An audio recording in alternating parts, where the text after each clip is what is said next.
हमारे पास है mechanical refrigeration. देखिए, रेफ्रिजरेशन का सिंपल सा मीनिंग आपको बता चुका हूं कि रेफ्रिजरेशन का मतलब क्या है। कोई एक रेफ्रिजरेटेड स्पेस होगा जहां से हमें क्या करना है, हीट को रिमूव करना है। हीट को रिमूव किस लिए करना है? टू रिड्यूस द टेम्परेचर, क्योंकि वहां के टेम्परेचर को हमें क्या करना है, ड्रॉप करना है, कम करना है। ठीक है, वो जो स्पेस है वहां के टेम्परेचर को मुझे कम करना है। ठीक है, तो इसका मीनिंग हो गया क्या, रेफ्रिजरेशन। यानी कि टेम्परेचर को कम करना है और दूसरा काम क्या है, टेम्परेचर को मेंटेन करना है। पहला काम टेम्परेचर को कम करना है और दूसरा काम है टेम्परेचर को मेंटेन करना है। जैसे अगर कोई भी हमारा फूड आइटम रखा हुआ है सपोज करिए, और उसको -4 डिग्री सेल्सियस पे रखना है, तो पहली बात तो उसके टेम्परेचर को -4 डिग्री सेल्सियस लेके आइए और उसके बाद उसको -4 डिग्री सेल्सियस मेंटेन रखिए। ये मीनिंग होगा रेफ्रिजरेशन का।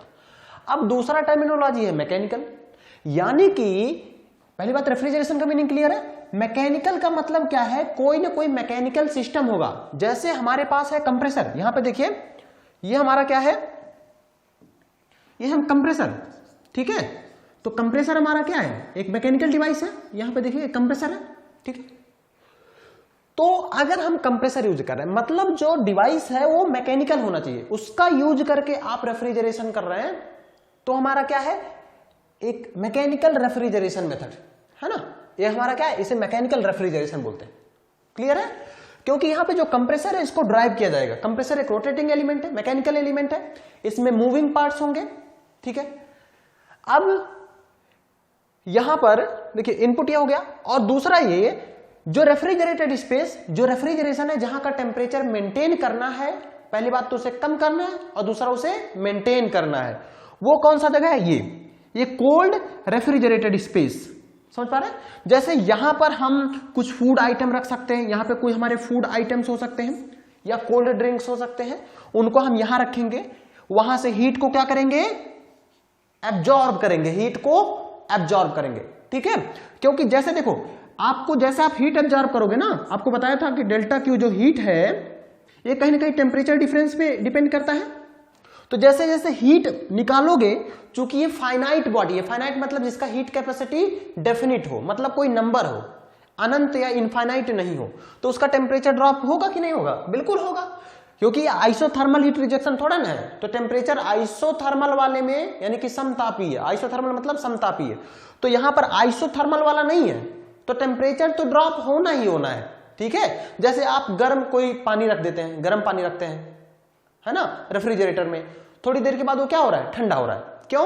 क्योंकि दो कंडीशन है, स्पेसिफिक हीट पानी का डेफिनिट है 4.2, और जो पानी उसमें डाल रहे हैं वो भी इनफाइनाइट नहीं है, 1 लीटर 2 लीटर कुछ ना कुछ पानी है, तो इस नाते हीट कैपेसिटी इनफाइनाइट नहीं था और इस नाते उसका टेम्परेचर ड्रॉप कर रहा था। तो ये हमारा क्या था, कोल्ड रेफ्रिजरेटेड स्पेस, जहां से हीट को निकालना है। तो यहां से देखिए हमने क्या किया, क्यूएल को निकाला यहां से। अब देखो पहला क्लियर हो गया। यहां पर एब्स्ट्रैक्शन ऑफ, एब्स्ट्रैक्शन का मतलब निकालना, हीट को निकालना है। ठीक है, by means of working substance which is subjected to refrigerating thermodynamic cycle in which energy is supplied by a mechanical compressor. समझ पा रहे? अब जो हीट जो यहां पे एब्जॉर्ब करेगा वो कोई ना कोई फ्लूइड होगा ना, जो हीट एब्जॉर्ब करने के लिए कोई ना कोई फ्लूइड यूज करोगे, और वो फ्लूइड हमारा कहां ऑपरेट कर रहा है, देखिए the refrigeration system consist of cycle of process with the same quantity of working fluid. Same quantity of working fluid मतलब क्लोज सिस्टम। ये पूरा का पूरा रेफ्रिजरेशन सिस्टम क्या है, क्लोज सिस्टम, न मास अंदर आएगा न मास बाहर जाएगा। तो जो मास है रेफ्रिजरेंट का वो हमेशा सेम रहेगा। तो यहां पे क्या लिखा गया है, सेम क्वांटिटी। क्वांटिटी मतलब जो यूनिट है और जो अमाउंट है, जैसे 4 kg फ्लूइड है तो हमेशा 4 kg ही रहेगा। अब 4 kg रह रहा है, इसका सिंपल सा मीनिंग है ना तो मास बाहर से आ रहा है ना तो मास अंदर से बाहर जा रहा है। इसका मतलब ये सिस्टम क्या है, क्लोज सिस्टम। सिस्टम क्या है, क्लोज्ड सिस्टम। अब जो रेफ्रिजरेशन में जो हम लोग फ्लूइड यूज कर रहे हैं वो हमारा, उसको नाम क्या है, रेफ्रिजरेंट। इसे क्या बोलते हैं, रेफ्रिजरेंट। रेफ्रिजरेंट क्या है, अगर आपसे पूछता है कि व्हाट इज रेफ्रिजरेंट, तो रेफ्रिजरेंट का यूज करके क्या कर रहे हो, ये वो सब्सटेंस है जो हीट को क्या कर रहा है, एब्जॉर्ब कर रहा है। रेफ्रिजरेंट क्या है, रेफ्रिजरेंट वो सब्सटेंस है जो हीट को क्या कर रहा है, एब्जॉर्ब कर रहा है। ठीक है, तो refrigerant is a substance which is absorbing heat, जो हीट को क्या कर रहा है, एब्जॉर्ब कर रहा है। कहां से एब्जॉर्ब कर रहा है, रेफ्रिजरेटेड स्पेस, जहां हमें रेफ्रिजरेशन करना है या ठंडा करना है जिस स्पेस को। क्लियर है, तो वो क्या है, it is in continuous circulation. Continuous circulation मैंने लगातार ऐसे घूम रहा है, देखो 1 से 2 3 4 फिर 1, इस तरह से पूरा का पूरा हमारा क्या है, घूम रहा है। क्लियर, समझ पा रहे हैं सेकंड मीनिंग का, सेकंड स्टेटमेंट।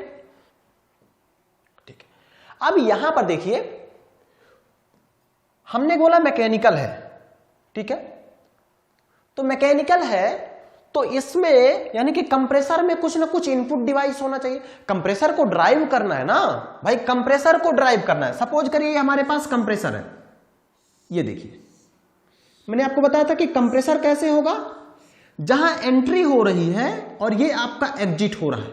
ये एंट्री है, 1 नंबर एंट्री है और ये हमारा क्या है, एग्जिट है, बाहर निकल रहा है, ये हमारा एंट्री है।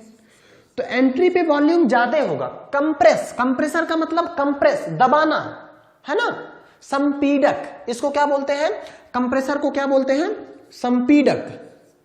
ठीक है, कंप्रेसर, तो कंप्रेसर का क्या काम है, प्रेशर को बढ़ाना, प्रेशर को क्या करना, बढ़ाना। लेकिन ये ऐसे तो बढ़ाएगा नहीं भाई, इसको चलाने के लिए एक प्राइम मूवर चाहिए, मतलब ये कोई डिवाइस चाहिए। ये तो मैकेनिकल डिवाइस है ना, इसको चलाने के लिए कोई ना कोई आपको डिवाइस चाहिए। अब वो डिवाइस किस फॉर्म में हो सकता है, आपके पास अवेलेबिलिटी है, आप चाहो यहां पे क्या लगा दो, मोटर। एम का मतलब क्या है, मोटर।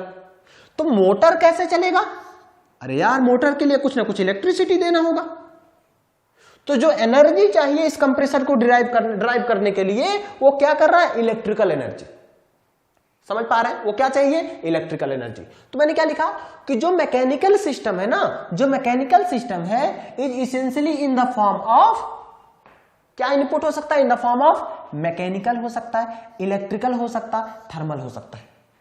समझ पा रहे हैं, थर्मल में मतलब आप हीट सप्लाई करिए, उस हीट को वर्क में कन्वर्ट करिए, उस वर्क को इनपुट दे दीजिए कंप्रेसर को चलाने के लिए।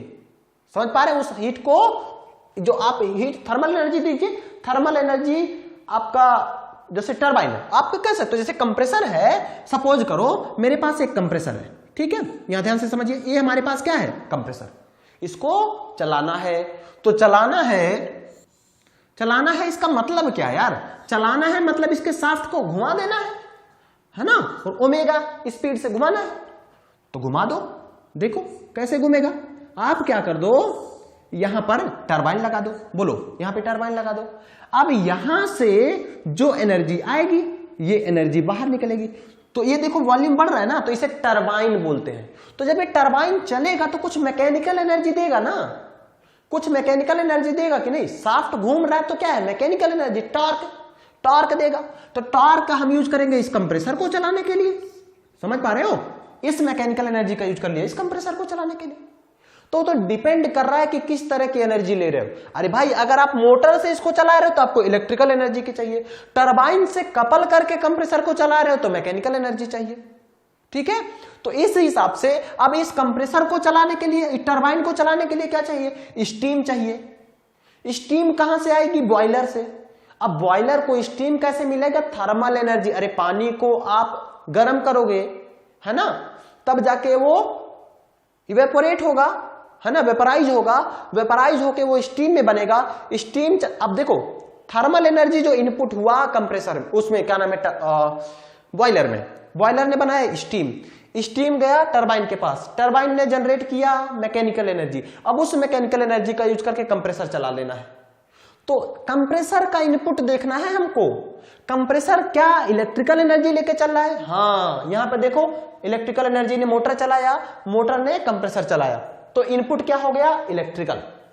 समझ पा रहे हो, यहां पे क्या है, इनपुट मैकेनिकल है।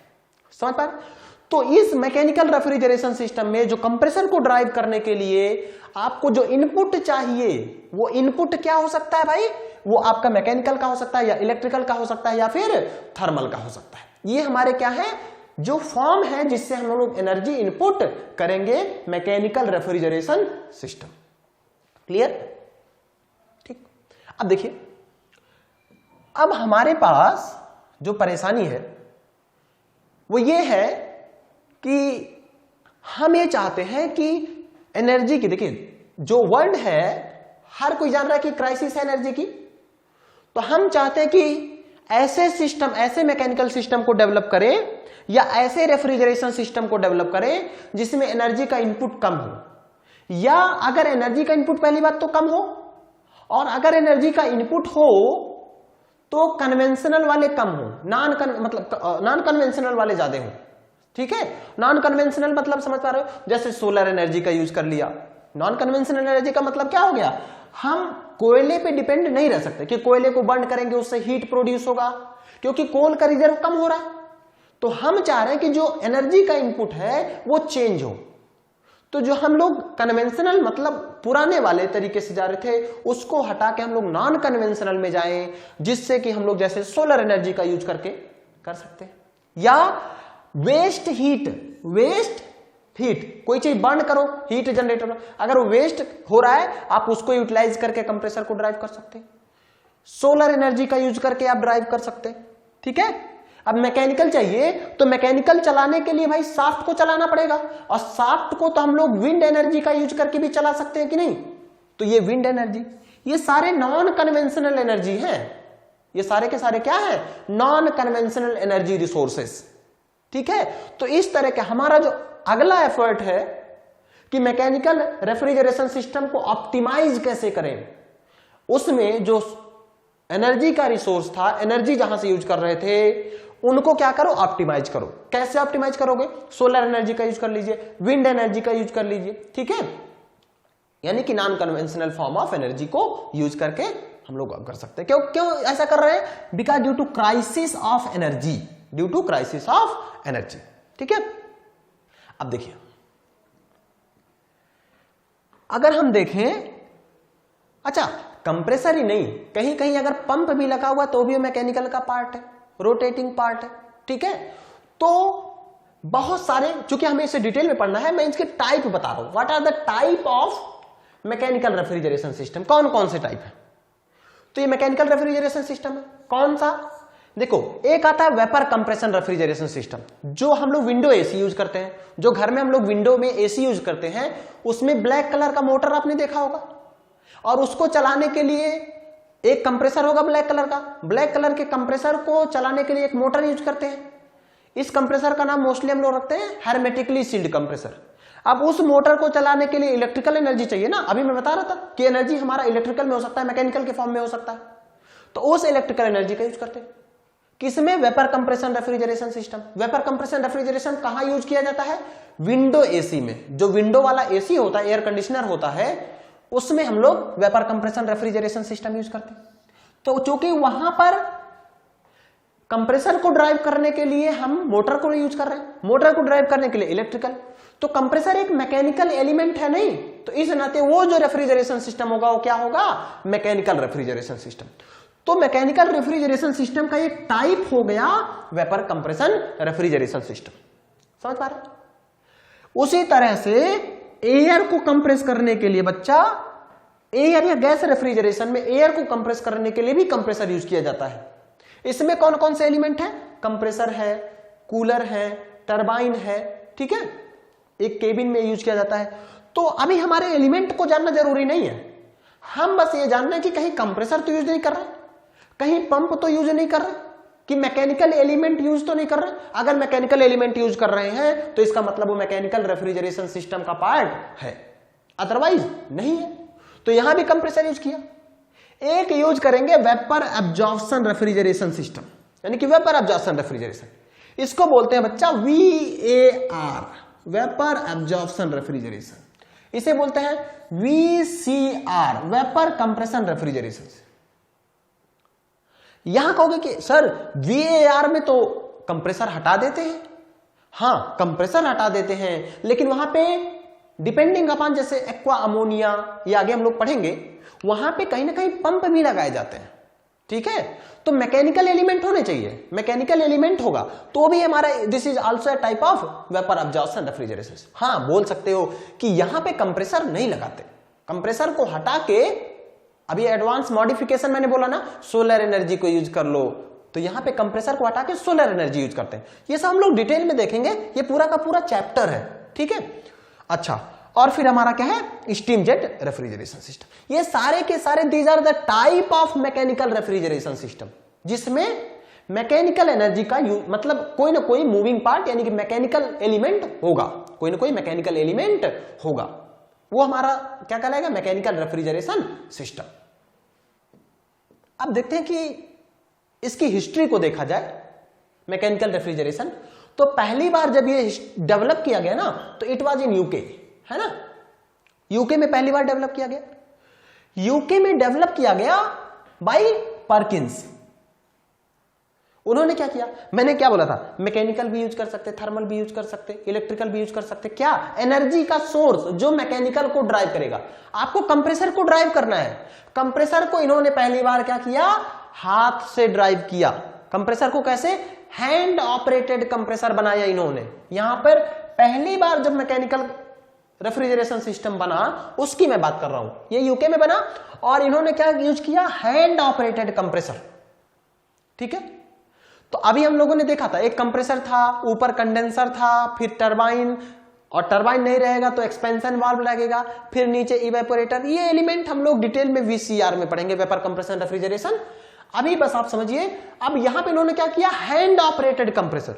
ठीक है, मैकेनिकल एनर्जी इनपुट दे रहे, और कंडेंसर कैसा था, वाटर कूल्ड, और थ्रॉटल वाल्व एंड इवेपोरेटर। तो चार एलिमेंट तो रहेंगे। कौन कौन से एलिमेंट रहेगा, कंप्रेसर रहेगा एक, कंडेंसर रहेगा, थ्रॉटलिंग वाल्व के जगह पे आपका थ्रॉटल वाल्व हो सकता है, कैपिलरी ट्यूब हो सकता है, या पोरस प्लग। ये तीन डिवाइस मैंने आपको बताया था थ्रॉटलिंग डिवाइसेस में, जब मैंने आपको इससे पहले एयर रेफ्रिजरेशन बाय थ्रॉटलिंग पढ़ाया था। ठीक है, तो वहां पे तीन तरह के मैंने बताया था, तीन तरह के डिवाइस, थ्रॉटल वाल्व, और कौन था, पोरस प्लग, और क्या बताया था, एक ऐसे ऐसे घूमता हुआ था, मैंने बोला था ये 1 to 6 metre long capillary tube. ठीक है, ओके। सो ये पहला हमारा मैकेनिकल बेस्ड रेफ्रिजरेशन सिस्टम बनाया गया था यूके में। ठीक है, नाम क्या था, पर्किंस। किसके द्वारा, पर्किंस के द्वारा। ठीक है, जिसमें इंपॉर्टेंट चीज है, ये हैंड ऑपरेटेड कंप्रेसर यूज किया गया था। अब बात ये आती है कि ठीक है ये तो बढ़िया है, लेकिन इसमें रेफ्रिजरेंट, मैंने क्या बोला अभी, कुछ ना कोई तो रेफ्रिजरेंट होगा ना, तो रेफ्रिजरेंट कौन सा यूज किया गया था, इसमें रेफ्रिजरेंट किसका था, ईथर। इसमें रेफ्रिजरेंट कौन सा यूज किया गया, ईथर का। ठीक है, इन्होंने रेफ्रिजरेंट किसका यूज किया, ईथर। अभी हम लोग क्या यूज कर रहे हैं, बहुत सारे R134A, ये हम लोग रेफ्रिजरेंट टॉपिक में पढ़ेंगे, R11, R12, R134A। ठीक है, अमोनिया, एक्वा अमोनिया, ये सारे बहुत सारे रेफ्रिजरेंट यूज कर रहे हैं हम लोग, है ना। R11, R12 तो आउटडेटेड हो चुके हैं, अब उसका यूज नहीं करते, लेकिन R134A yes we are using, है ना, वो हम लोग यूज करते हैं। वो सब डिटेल में देखा जाएगा, रेफ्रिजरेंट का एक टॉपिक ही है, पूरा चैप्टर। ठीक है,